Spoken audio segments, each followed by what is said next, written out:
Welcome to SALTovation. The SALTovation Show is a podcast series featuring the leading voices in SALT, where we talk about the issues and strategies to help you make sense of state and local tax.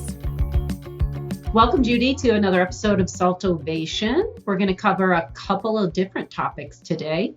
We're going to start with something that a lot of business taxpayers don't intimately know about, which is the automation cycle. Can you tell me what that is and why business taxpayers need to pay attention? Well, from a sales tax perspective or even a state tax perspective, you need data. And so every business can figure out their product, their customer, their marketing strategy, possibly billing them for money, but they haven't thought about what it means to be a vendor and be a taxpayer. And so they don't always gather the right data when they get started to be able to build a compliance practice, right? So they can comply with the laws within the multi-state, multi-city, multi-county, multi-country jurisdictions in which they're operating, especially now that we've got Wi-Fi, right?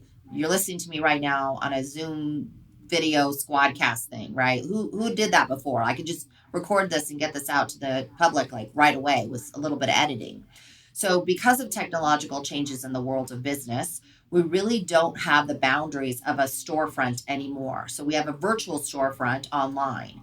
And we want to take money and we can get them a good or a service, and we can do that via the internet or via shipping FedEx or UPS. So we are not going into stores and shopping as much as we used to anymore. And there are other things that we consume. I just bought, for example, tickets for my grandchildren to go get a ski lesson. And I signed up online. And when I went to do the lesson in person, it did not have all the grandkids in the lesson I bought them. So it only showed one kid. So then when they took the input for that information, I go, no, it's in the notes. The other kids are included. And I paid for it. So I sure as heck want that to happen. So there was a disconnect between who was the consumer of the class and who actually signed up for it, right? Because the way they gathered data. So they didn't even gather the information. They did gather it, but not in a way that was meaningful for the end user to receive it. So here's this poor instructor thinking, I'm going to teach one kid under 3, and now I'm teaching 3 kids under 5. That's a big difference in your expectations, right? So think about that from even a governmental standpoint. I delivered my widget to you. It's awesome. I have this beautiful pink water cooler that I love to drink out of, my sippy cup, I call it. Keeps my water cold. I like the color. And I made it, and it's lovely. And it's pink because it's Barbie. And so I have a great product. People love it. They love the pink. I logo it, something like that to make it unique. And I can send this to anyone if I can get this made in China or some other OEM in the world. I've invented this idea. It's a really cool section. It comes off and on really good. It's a cool straw. So it doesn't have all the whatever phosphates in it that plastic has. It's all good things. But I figured this out. I figured out how to build it. I figured out how to make it. I figured out how to store it. Now I figured out how to sell it. So everybody loves this pink particular cooler, water dispenser, drink dispenser, whatever. And I got to send that to your front door. Well, I'm going to sell it to you for $20, and I'm going to give you free shipping if you buy 5. Okay, so then I got to get you 5 of these because you ordered them, and I'm going to take your credit card and I'm going to ship it to you. So I might have one system of record that learns how to ship and manage my inventory, and I'd have another system that takes your credit card. Stripe is a great example. I don't need more than honestly you typing your number in and a CVC code, maybe a zip code.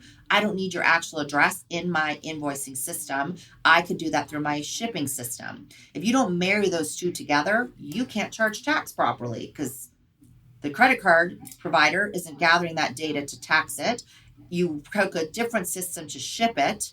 And because you didn't marry those two together, you aren't giving the data you need to comply with your sales tax duties. And so that is the automation cycle, because there are over 13,000 jurisdictions in America for sales tax compliance. Some of those are state collected. The state of Texas collects on behalf of 1,714 jurisdictions. California collects on behalf of 257 local jurisdictions. Colorado is about 683 local, and we have 72 home rule cities. So in order to know that front door address location, you could be actually located in 5 jurisdictions that collect tax. Some are collected by the state, Some are collected by a city, some are collected by a county, some are collected by a special district. If all you get is a zip code in your billing system, I don't know if you're in Denver or Glendale in Colorado. I may not know if you're in Austin, Dallas, or Fort Worth. If you don't get better information into your billing system, you can't source the sales tax and tax it appropriately at the right rate. There's a multitude of layering in the rates in sales tax, the state, the city, the county, a special district. That all adds up to your 8.81. From a shipping perspective, I've got to get you these 5 tumblers. So I gather that data. I just didn't marry the two together. Well, if you don't think about how to do that at the outset, you're not giving sales tax automation the ability to properly tax this tumbler. And so that is where we start a little bit before we think. And I deal a lot with companies that had started and have been wildly successful getting their good to a customer, but didn't even think about what systems they put together, cobbled together, I would argue, in order to meet their tax obligations. So we have to back out of that to back into that. And I really wish more business, because we are not sightists in a storefront anymore, we don't think about getting a license where we are. We don't think about where we're sending to, but we can, because those barriers to entry are gone. You don't have to send things to a store anymore. Amazon took that away by creating, an online catalog. And now everybody's open to buying things from people all over the place. All over. Temu, China. They're everywhere. Advertising everywhere. They have some cute stuff and it's cheap. Is it good quality? I don't know, but it's cheap. I'll buy it. So the ability to get in front of a customer now is so huge. But the data to gather the tax information is sometimes forgotten. And so that's what this automation process is. And honestly, think about anything, an ERP system, your billing system, a financial accounting system. If you were going to replace your engine, would you just go to not expert to do that? Would you just change your oil yourself? How do you recycle the oil? How do you dispose of it? I mean, you really want to go where the expertise is. You need to understand all the things in the cycle, the entire machinery in your business process, and then you know what pieces you can automate and how they connect to one another. That's part of the automation cycle. So you're gathering all the inputs in the sales process to delivery to properly source tax. So we have this automation cycle, and data in, is relative to the quality of the data out.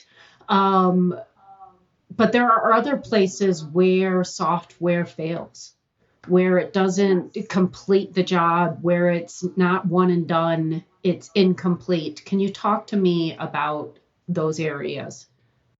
Well, I could link that to this recent experience I had buying a private lesson for my grandkids to go skiing, and the person that was entered as the consumer was one of the kids, but not all of the kids, and it was added as a note. So the data was gathered, but the way it was spit out did not explain there were 3 kids in lists versus 1. Okay, so think about that in general. The thing with software is they do this thing called a minimum viable product. Doesn't make sense. Will people buy it? Start. And then over time, you tweak it, make it better, make the user experience better, but you really didn't know what you needed until you actually had users. And even that gets tweaked. I mean, even if you look at websites today versus when I started looking at websites 30, 20 something years ago, they didn't have cool downloadability. You couldn't put videos on it. You couldn't make moving graphics. You couldn't modify things. Right now, that stuff's happening all the time with software. It's constantly being improved, made better. And so the problem with automation is you never can set it and forget it. It's never set up for you. It's set up for the many. And so your unique business process isn't reflected in that tool or your unique circumstances. And this is where I kind of laugh. I watched Dune. Has anyone seen Dune? 1965, this very famous nonfiction story was written, and people wouldn't publish it. Watch Dune. They have no technology at all. And it's like 10,000, whatever, way later than we are today. They've gone to like nothing. They can travel in spaceships really fast, but they have no technology. They have no cell phones. They're pretty rudimentary. So I laugh because we think text is going to solve everything, but it only solves for the general things, not the specifics. And so the user problem is where tech fails. And the other thing I really struggle with tech is it has been subsidized by private equity. So you have a false concept of how cheap it is. There's no way it's an accurate reflection of the labor that has gone into it. And the way they try to monetize it is by having a ton of users. Make it cheap, spread it across a lot of people. We have a big ROI on multiple users, but with a really cruddy experience. So we don't really even understand what software is. It's really replacing personal services, right? But personal services are personal for a reason. And so you really need a combination of automation with advocacy and advisory to make the whole thing work. And I can't tell you, I'm sure you could think this yourself, how many times you call the help desk and get the runaround for like, why didn't I click this button and it didn't work? I give another great example. I just had my bank accounts hacked. I had to change my bank account after 32 years with the same bank account. And I set up an auto bill pay to be paid on X day of the month. And I didn't put the right date. So I don't want to go through and reset up that vendor and add that number. But my bank can't allow me to change it. Can't. I have to cancel that old payment and add a new one. So I got to go in, figure out what the account information was so I know where to pay it. Got to go look that up somewhere. Got to go type it in again and set up a new monthly payment because there's limitations in the interface. And I think we all experience this every single day. Software is great, except for when it doesn't work for the unique thing we need. It doesn't do a good job with exceptions. And that's where it fails. And I think a lot of software is sold like a timeshare. It's sold and not bought. People are looking for instant solutions. They want instant gratification. But what they really want is you to sign. From the software perspective, it is sold. You sign, and now you're stuck. And you're going to make it work. And you're very annoyed because you thought it was going to do all the things they said it was going to do, but you didn't realize how difficult it would be for you to set it up. And that's okay. Doesn't mean we should get rid of software. It just means we need to go in with our eyes wide open that it has its limitations. And it is not subject to non-failure, right? What if the internet goes out? I was just in Europe with my daughter last summer, and she was trying to find us a laundromat. Well, we're in Switzerland. Okay, people speak in German, Swiss German there. I mean, it's not in English. So we can translate, figure out how to get around on the tram, and see which side of the track to be on to get to this laundromat. But my daughter didn't know how to read the subway map.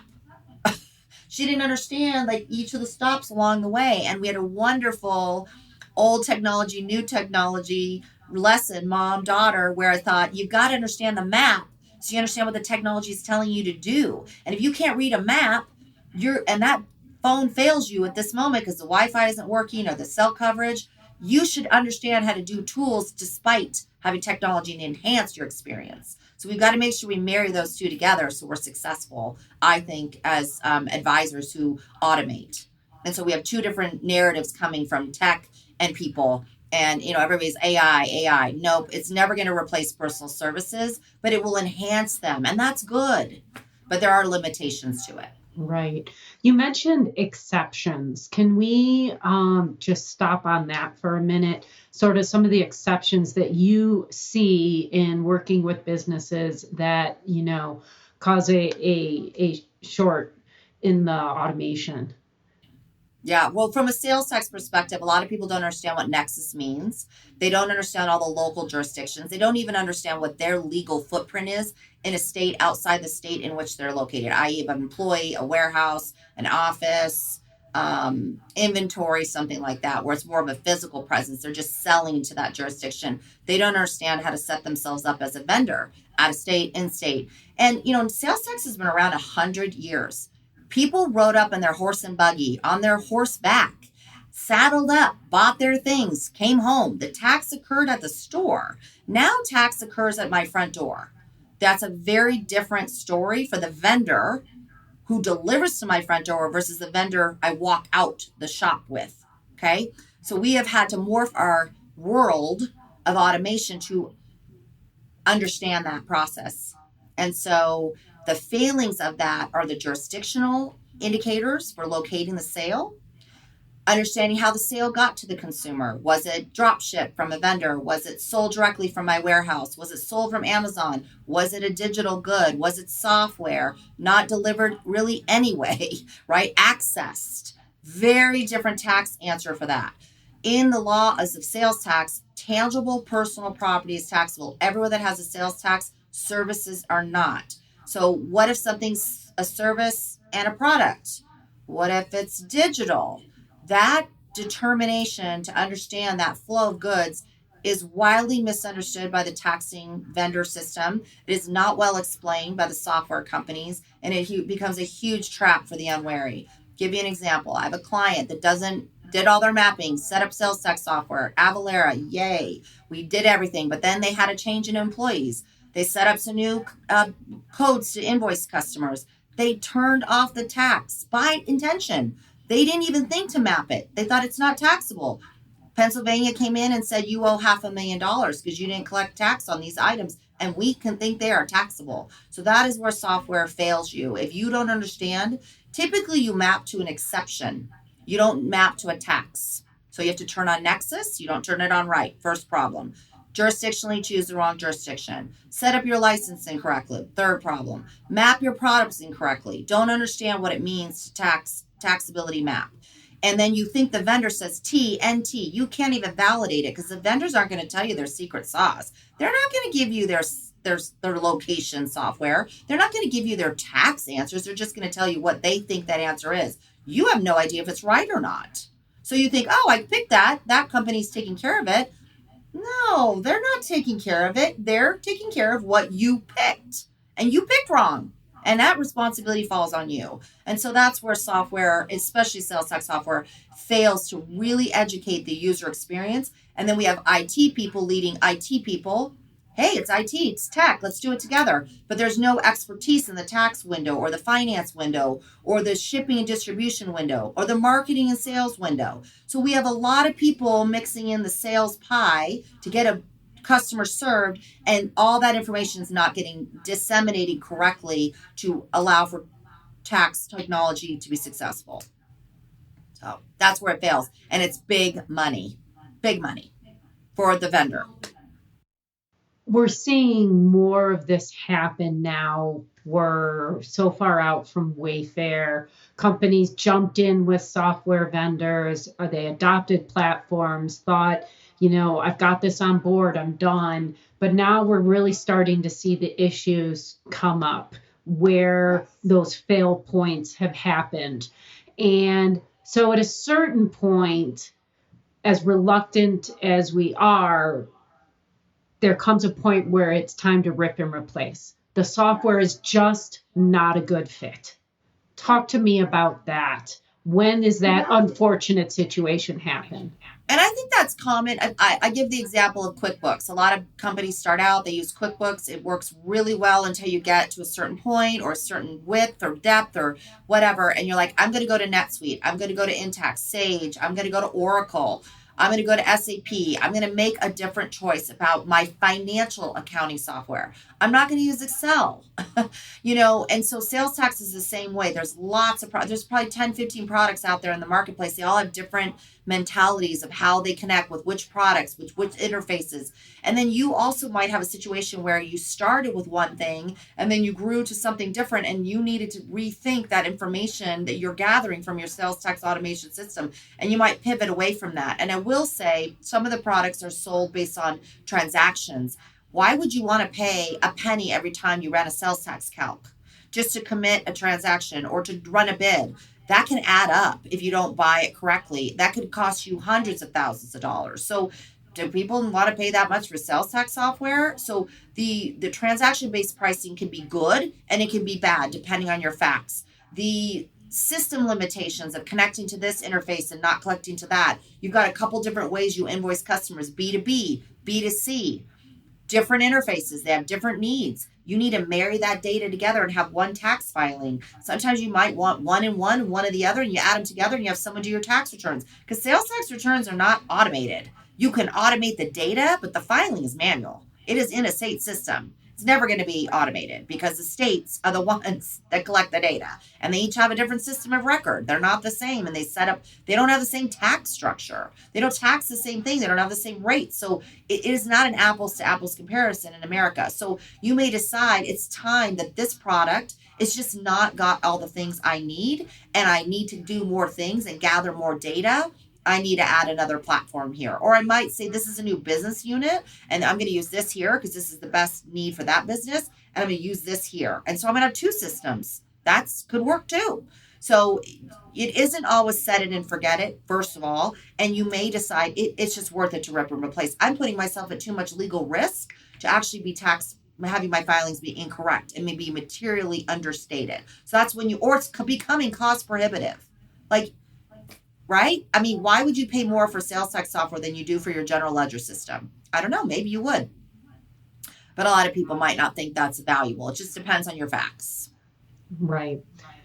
So we've covered a lot, but one thing that we haven't hit upon is how home rules can impact the whole tax profile of a vendor. So can you talk to me about how locals come into this equation of the automation cycle? Well, I was mentioning earlier, there's 13,000 taxing jurisdictions, give or take, in America. So I gave you the example. Texas has 1,714. It's all collected on the state form, but Austin has a different rate and a different county and different regional districts. We have cultural districts, we have baseball districts, we have special districts. We fund our zoos in Colorado through our scientific and cultural district, which is like 1.1% of all the different buckets. So we have to put those in the right buckets because the tax goes to where it's delivered and consumed, right? My front door, my business address.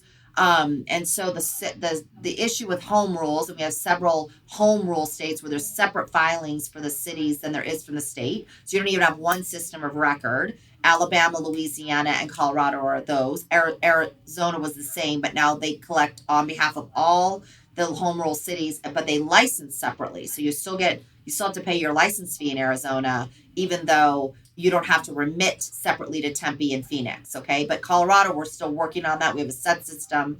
Alabama, Louisiana have a one rate. Texas has the same. You can choose as a remote seller to have a one rate system, and they'll just disperse the tax amongst everybody without really knowing who gets the most. I don't even know. Because what really tax is supposed to do is benefit those that pay it. Right? So if I'm in Dallas versus Austin, there's different needs in Dallas versus Austin. That's why there's different rates and there's different people that live there. And those taxes go to pay the schools, the fire departments, the roads, the infrastructure needs of those specific cities and counties. So they want their allocation of the pie because that is based on their constituency, the humans that live there. So they're trying to support the humans that live there. That's what government does. It provides infrastructure so that we can all drive on the roads and have lighting and have a police force and have schools for our kids. That's all government paid for, and that's subsidized by the state and local tax system. So the home rule is a special constitutional issue at certain states that allows these cities to separate from the state. So let's just talk about our federal government. We set up our system in 1776 because we didn't want a king. So now we have 13,000 kings. Our states are kings. Our cities and counties are kings or queens. So what has happened in America is we said, oh no, federal government, we're not going to have that same tax system as you. We get to do our own. That is provided for in our U.S. Constitution. However, we also have something in our Constitution says you may not discriminate against interstate commerce. You may not treat an out-of-state taxpayer better than an in-state taxpayer. So we have to wrangle between this autonomy, the supremacy clause, and this interstate clause because we are America after all, right? And so we have this complexity, and then within the complexity of the state system, we have the complexity of the cities and the counties, which when this all got set up in the 20s and the 30s, people wanted control. They know what they need locally. And I think that's kind of true. I'm in Steamboat Springs, Colorado right now on spring break for my grandkids. And Steamboat has a very different need as a skiing and ranching community than City and County of Denver, where I normally live. It's a bigger constituency. It has a different footprint. It has a lot more humans living in it. It's a different lifestyle. It has different weather and resources. And so it has a different tax profile. And that is okay, but it doesn't always agree with the state of Colorado's tax profile. And so we have a problem where you can't apply the rule to Colorado that you could apply to Denver or Steamboat, because they get to choose to do something different. It's a problem, to be honest, from a compliance perspective, when you're a vendor being the fiduciary duty of collecting tax on behalf of the government. It's too much, honestly, for business taxpayers to deal with, but it is a system we have allowed to happen and evolve over the couple hundred years we've been a country.